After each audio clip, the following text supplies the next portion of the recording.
aqui para mais uma aula, revisão, né, daquilo que já vimos em videoaulas, em salas de aula também. E vamos rever a questão da tradição, mitos e ritos, né, a qual virou nossa identidade no Brasil. Né, e vamos rever essa questão aí. E eu perguntei a vocês em sala de aula sobre a construção de identidade de uma pessoa, né?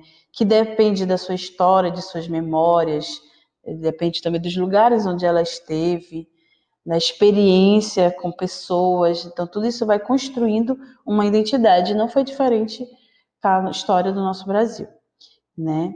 Então, muitos estudiosos, pensadores, artistas tentaram buscar uma identidade para o Brasil. Mas isso aí veio com a família real portuguesa, né? Veio o processo de independência, a abolição da escravidão, proclamação da República, isso aí foi sendo construído a identidade do Brasil. Gilberto, ele apresentou a interpretação de que o povo brasileiro seria fundado pela mistura de 3 povos, que são os indígenas, os europeus e os africanos, né? Então, certamente essa imagem no Brasil não era muito estranha, né?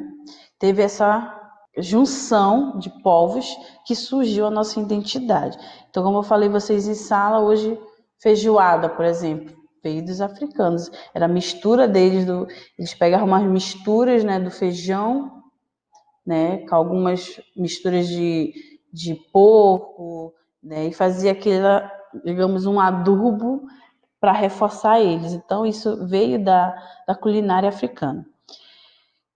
Então, quando teve essa junção, foi criada a nossa identidade brasileira. Não esqueça que foram desses 3 povos, os indígenas, europeus e os africanos. E veio a cultura, veio a questão da culinária, a questão da religião, né? Os africanos trouxeram também a questão do candomblé, né? Que era a religião deles. Foi assim que foi criada a questão da identidade. Então, resgatando a nossa história, vimos que hoje, no nosso Brasil, tem vários países, digamos assim. Por exemplo, se você for no comércio, você vai ver várias pessoas vindo de outros lugares, do Japão, né, do Peru, né, tem os africanos. E em São Paulo é muito forte isso, né? E lá eles fazem uma festa no bairro da Liberdade, a qual eles reúnem, né, todos os que estão em São Paulo, os japoneses que estão em São Paulo, eles se reúnem, né, e faz uma festividade. Nessa festividade eles apresentam a pintura, a música, a questão da culinária, as vestimentas, né? Eles fazem essa exposição, digamos assim, da arte deles. Então, várias pessoas vão ali para prestigiar essa festividade, né? E também tem a questão dos indígenas, também, voltando um pouquinho, que já eram habitantes no Brasil e também já tinha a questão da culinária deles, né? Da farinha, do peixe assado, do tucupi, enfim. Então já era a cultura já aqui. Também vem a cultura dos portugueses, né? Enfim. Os negros africanos foram trazidos para o Brasil como escravos, né? Por isso que também é muito forte a cultura deles aqui, da música, na religião, enfim. E aí, você vê nessa próxima imagem que a arte, ela é ancestralizada, né?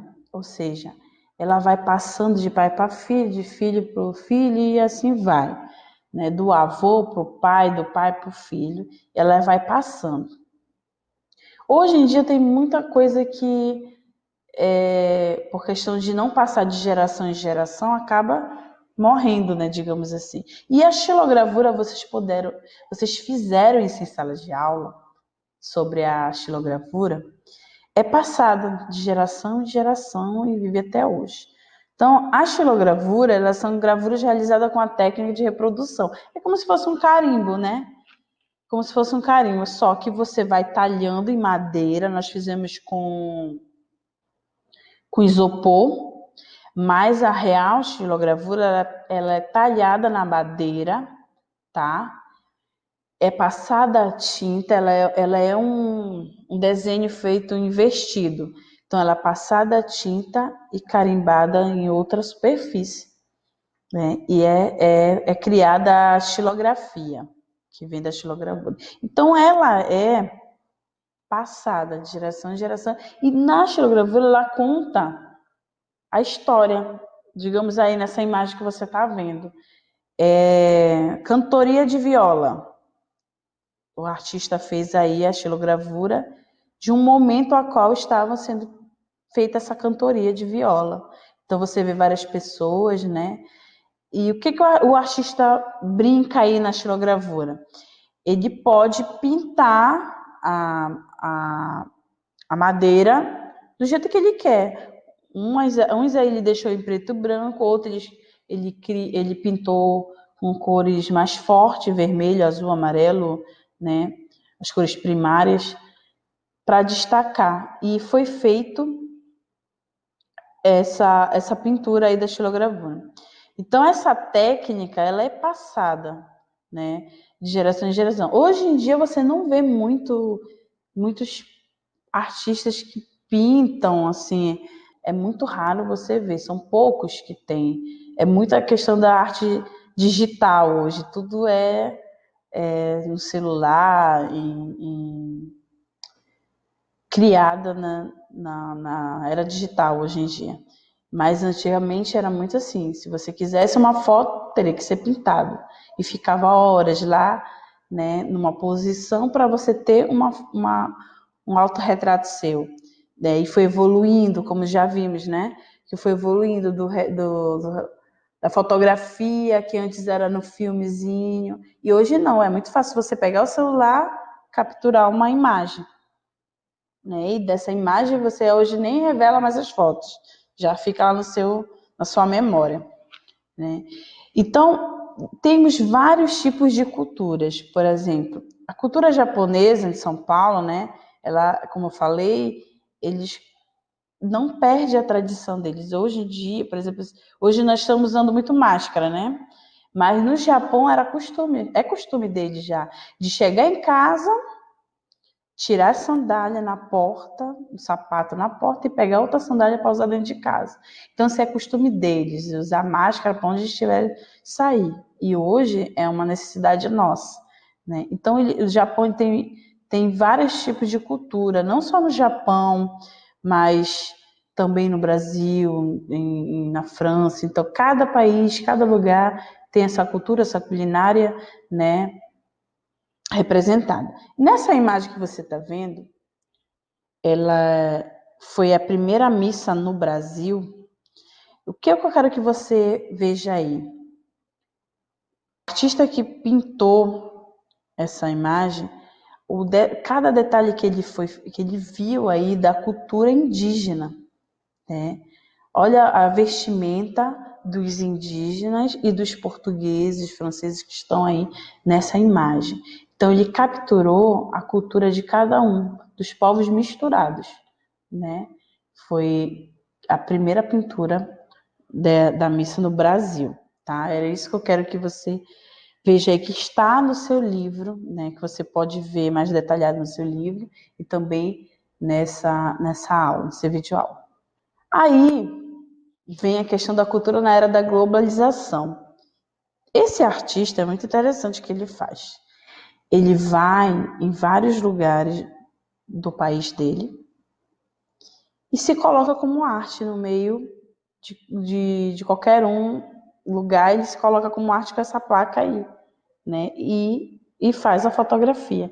Então, se você pesquisar o nome dele, é o Projeto de Notícias da América de Paulo Nazarete. Você pode pesquisar, tem no seu livro aí. Você vai ver várias imagens dele de vários lugares, de vários ângulos e posições a qual ele, como fotografia, né, ele vai expondo na obra dele. Então, você vai ver que vai mudando, né? A questão da identidade, na nossa identidade de cada país.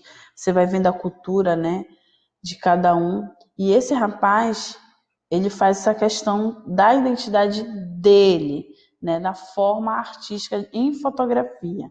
Então você pode pesquisar aí em casa, que você vai ver um pouco mais sobre a história desse rapaz, da identidade, da cultura dele, a qual ele tem passado em relação, com fotos, né? Então vem desde pinturas até a era digital, digamos assim, e a cultura da globalização. Então ele tentou passar a cultura dele em forma de foto, né? E já lá na época da primeira missa, que eu mostrei na imagem anterior, passou a cultura e a identidade em forma de pintura, né? Então nós revemos aí essa questão da estilogravura, da identidade, das tradições, mitos, né? Podemos ver um pouquinho aí e você vai poder também responder suas atividades aí que vai ser enviada a você, né? E leiam, tirem suas dúvidas na próxima aula virtual que nós estaremos tirando toda e qualquer dúvida que você tiver em relacionado à sua prova, às suas atividades. Então estudem, se preparem, né?